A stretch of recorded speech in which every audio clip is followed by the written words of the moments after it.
On autorise ce qui nous détruit lentement. Souvenez-vous, il y a encore quelques années, pendant plusieurs mois, on nous a demandé de modifier nos comportements au nom de la santé publique. Distanciation, port du masque, surutilisation du gel hydroalcoolique et restrictions en tout genre. Que tout cela ait été utile ou non, ce n'est pas le sujet de cette vidéo. Mais dans le même temps, avant, pendant et après, des décisions ont continué d'être prises et celles-ci exposent encore aujourd'hui des millions de personnes à des substances dont la science reconnaît elle-même la toxicité. Ce n'est pas juste de la théorie, mais bien des faits documentés et publiés qui sont même débattus dans les instances réglementaires européennes. Un système qui gère les risques au lieu de les éliminer, un système qui temporise, qui arbitre entre la santé publique et les intérêts économiques et qui très souvent choisit de ne pas choisir. Le résultat, il est pour nous tous, et il se situe au niveau de l'organisme, car lui, il encaisse année après année, en silence, jusqu'à ce que. Partie 1, ce que les expositions ont en commun dans le corps. Avant même de parler de substances, parlons du mécanisme, parce que c'est là que ça devient concret. L'inflammation chronique de bas grade, c'est l'état dans lequel se trouve un organisme qui est en alerte permanente, sans jamais pouvoir éteindre le feu complètement. Ce n'est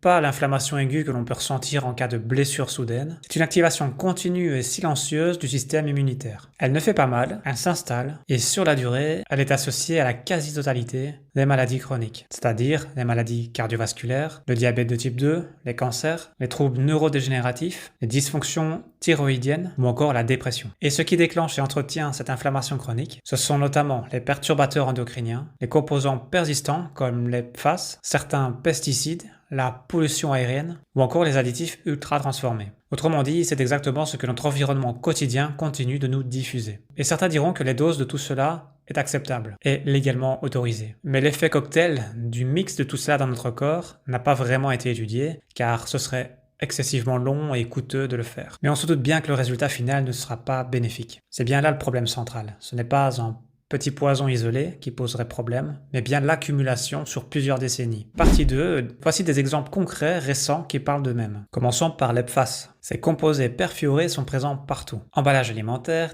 textile imperméable, poêle anti-adhésive, mousse anti-incendie, voire même dans l'eau potable de certaines régions. Cependant, l'Union européenne a quand même commencé à renforcer les seuils et à restreindre certains usages. Mais ici, on parle quand même de substances qui sont faites pour ne pas être dégradées. Elles sont déjà dans le sol, dans l'eau, ainsi que dans les tissus humains. La gestion prudente arrive après des décennies d'exposition de masse. Ce n'est donc pas de la prévention, c'est de la gestion des dégâts. Autre élément, les pesticides. Certaines molécules font même objet de prolongation, de réexamen, de délais supplémentaires, pendant que les données s'accumulent sur leurs effets sur le microbiote, sur le système nerveux, ainsi que sur le système hormonal. La machine réglementaire tourne, mais lentement. Et pendant ce temps, les sols, les eaux de surface, les aliments non biologiques continuent de véhiculer des résidus. Clairement, à la base, le citoyen ne choisit pas cela, mais il le subit, qu'il en soit conscient ou non. Troisième exemple, les cosmétiques et leurs additifs. Alors il faut le dire, l'Europe a l'une des réglementations les plus exigeantes au niveau du monde. Mais le problème, c'est que certaines substances controversées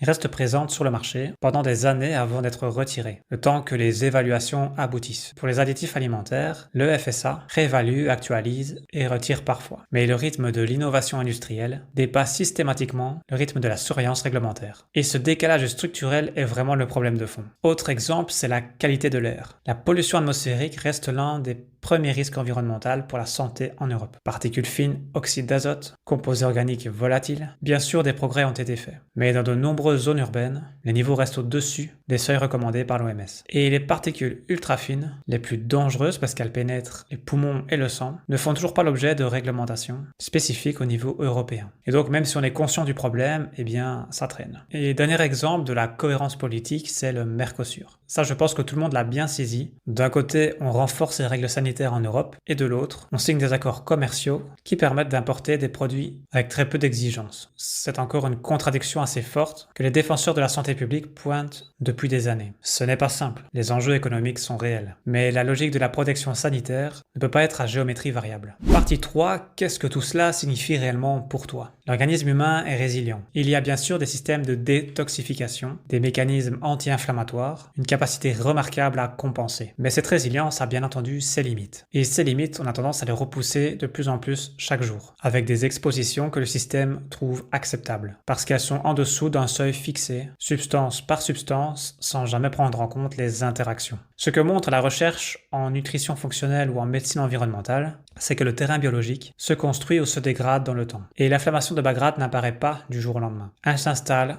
progressivement, souvent sans symptômes pendant même plusieurs années. Et quand elle se manifeste avec des symptômes, on va simplement se contenter d'éteindre ces alertes, ce qui va générer par la suite des problèmes plus graves parce qu'on aura un petit peu coupé le signal sans vraiment résoudre le problème de fond, la cause des causes. Et donc se reprendre en main, ça commence déjà par ça, être attentif aux symptômes et pouvoir agir en conséquence, dès le départ, à la source. Alors je l'entends d'ici, certains vont dire, foutu pour foutu, actuellement en 2026, il n'y a pas trop d'espoir, c'est plutôt négatif. Évidemment, si on regarde le journal télévisé tous les jours, il y a de quoi se poser des questions. Je peux aussi comprendre la fatigue et la lassitude derrière cette phrase. Pourquoi investir dans sa santé? Cela demande aujourd'hui beaucoup d'efforts pour prendre soin de sa santé de manière préventive. Déjà sans même avoir de problème, on se dit on investit dans de l'alimentation qualitative, dans des compléments si besoin et dans une hygiène de vie globale qui mérite de soutenir la santé. Cela demande pas mal d'efforts, j'en ai bien conscience. Surtout que tout ça, c'est aller à contre-courant de ce qui nous entoure. Car un petit peu partout, que ce soit sur le lieu de travail, que ce soit dans des lieux publics ou tout simplement chez des amis, on a l'impression d'aller à contre-courant car la majorité suit le mouvement,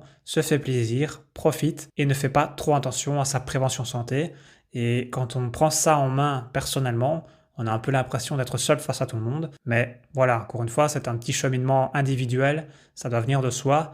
C'est de l'autodiscipline qui s'installe avec le temps. Et une fois qu'on comprend tout ça, qu'on conscientise l'importance de cela, eh bien naturellement, on a envie de le faire et on a envie de s'entretenir, de prendre soin de soi et d'avancer dans l'âge dans la meilleure étape possible, que ce soit physiquement ou cérébralement. Mais cela est individuel et c'est à chacun de voir si ce chemin l'attire ou pas. Ce qui est sûr, c'est que le corps, lui, il ne fait pas de distinction philosophique. Il enregistre, il accumule et il compense jusqu'à ce qu'il ne puisse plus le faire. La prévention, ce n'est donc pas une posture naïve, c'est une décision lucide dans un environnement imparfait. Réduire l'exposition quand cela est possible et soutenir les voies de détoxification en cas de besoin. Calmer l'inflammation par l'alimentation, le mouvement, le sommeil, protéger son microbiote, filtrer son eau. Ça peut paraître un peu léger comme conseil. Ça ne va pas changer ni révolutionner le système sociétal, mais c'est déjà bien pour commencer à protéger ton terrain. Et si on est sur la bonne voie, on va gagner en clarté mentale, on va gagner en énergie et on va retrouver l'envie de